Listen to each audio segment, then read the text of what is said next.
Radical equations. I love these. Square root of 5x plus 4 equals, I don't know, 12. Well, I guess I should start with the easy one. We'll start with the easy one. If I said square root of x equals 3, if you want to get rid of the square root, remember if you do it to one side, you have to do it to the other. Since it's square root of x, the inverse of that would be squared. And if you square square root, it's always just x equals 3 squared, or 9. Because the square root of 9 is, 3. Well, let's say they give you something like, we'll do one more easier one, x minus 5 equals 7. Well, if you want to get rid of, you can't just add the 5 until you get rid of the square root. Well, to get rid of the square root, you got to square both sides. So bring down the middle, x minus 5. 7 squared is 49. So when you add the 5, 54.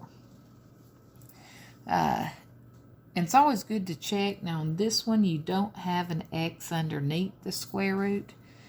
Or I'm sorry, as far as outside the square root. So when you plug in 54 minus 5, 49, square root of 497, you usually do not have extraneous answers. It's when you have square roots on both sides, as far as x underneath 2 of them. That's when you sometimes have extra answers. If you're having to do the full method on the right-hand side, which we'll get to in a minute, those are when you usually do. Okay, let's even try this one. So square root of both sides. 5x plus 4 equals 144. Oh, look, I made a nice one. Subtract the 4, 140. Divide by 5, 28.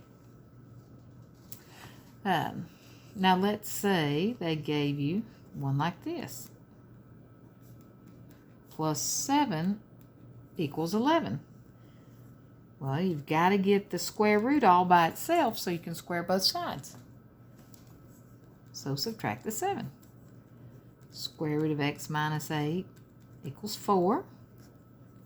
Square both sides, so x minus 8 equals 16, 4 squared. Add the 8, 24. Now let's even say we got a cube root in there. Let's throw one in. We'll say minus 8 equals 2. We'll make it a little bit easier. Same thing, add the 8. So cube root of x plus 1 equals 10.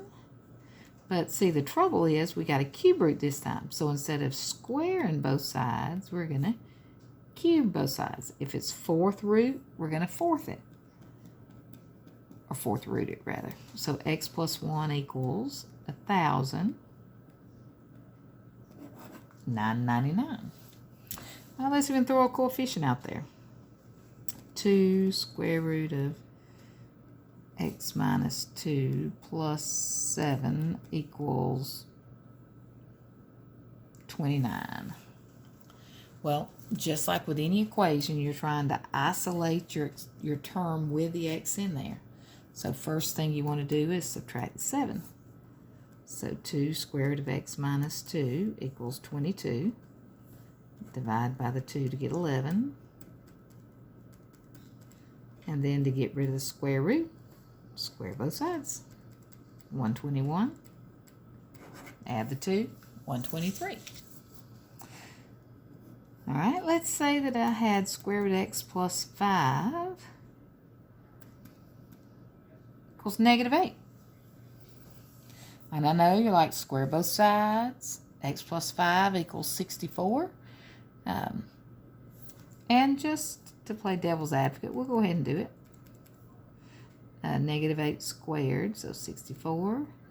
So x is 59. Well, notice how when you plug back in, 59 and 5, 64, square root of 64 is 8. Not negative 8.